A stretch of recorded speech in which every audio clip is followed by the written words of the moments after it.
Hey, it's me, MLB. This is chapter 6 of Why You, Why Me, and it's titled Closer. Kirishima and Kaminari watched Bakugou intently.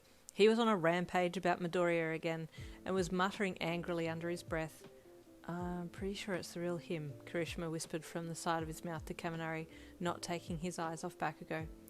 Yeah, I'm with you, but if it's her, then she's doing a pretty damn good job today, Kaminari replied, whispering from the side of his mouth back to Kirishima.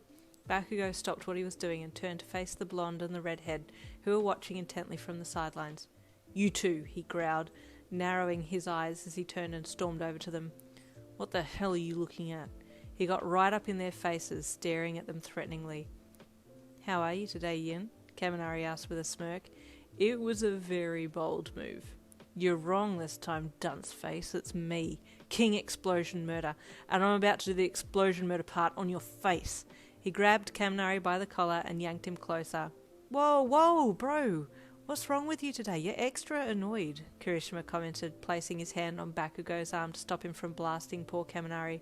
No reason, Bakugou spat, throwing Kaminari to the ground before storming off. Something's definitely wrong, Kirishima said to a relieved Kaminari, helping him to his feet. Something's eating away at him, I can tell. Yeah, his lack of manners is slowly killing him, Kaminari commented, brushing his uniform down. Bakugou was indeed out of sorts. It had been a week of no body swapping for him, and at first he was overjoyed. Finally I get to stay in my own perfect, extraordinary body with no useless, quirkless girl interfering, he had thought. But the longer he stayed in his body, the more he felt empty.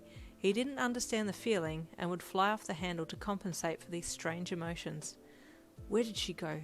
Did she find someone better to swap with? I'm the best. She should only be swapping with me. He thought all these thoughts, and it just made him more irate. He found himself gravitating towards the quirk registry, walking past the doors of the building. He wanted to go in and look up your name, try and find out where you went, but his pride never allowed him to push the doors open.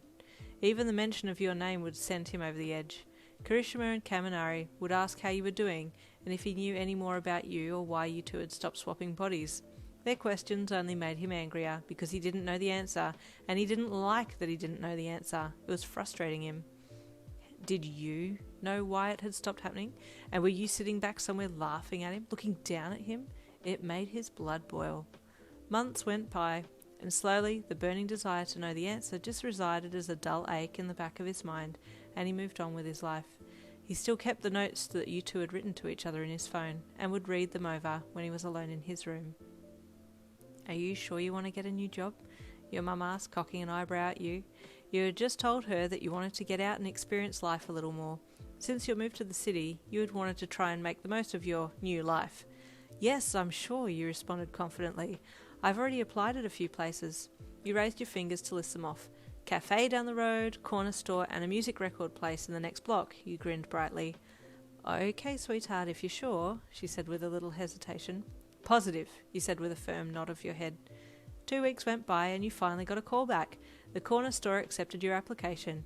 You were to start next week. You were overjoyed, the understatement of the year, and couldn't wait to show how grown up you were. Your first day on the job went okay. Only a few customers and they all grabbed a few items each. Nothing too strenuous. You busied yourself stacking the shelves in between the smattering of customers and hummed happily as you went about your day. The next day went smoothly as well, and you were quite enjoying your time on this job, your first job ever. On the third day, a boy about your age came in. He had yellow hair with a black lightning strike through the fringe, and you were struck by how familiar he looked. You watched him curiously as he walked around the shop looking for something. Can I help you? You called out in a friendly voice from behind the counter. He looked over at you, noticing you for the first time, and smiled. Hey, you new? He asked, strolling over. Yeah, third day on, you replied proudly. Are you from around here? Yeah, I go to the school just round the corner, he replied, leaning on the counter and giving you a sly smirk. Looks like I'll be coming here a little more often though, he said with a wink. You blushed slightly at his gently flirtatious comment and giggled out nervously. Oh, you look familiar. Have we met before? You asked after regaining your composure. Do I look like a new boyfriend or something? He asked cheekily.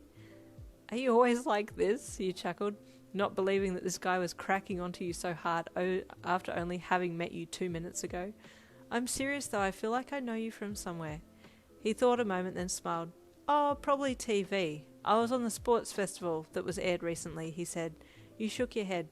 No, I'm pretty sure it's not that. You furrowed your brow. What's your name? You asked him. I'm Kaminari Denki, he replied with a welcoming smile. And you are? I'm Yin Lin, he replied back with the same courteous smile. His jaw fell open.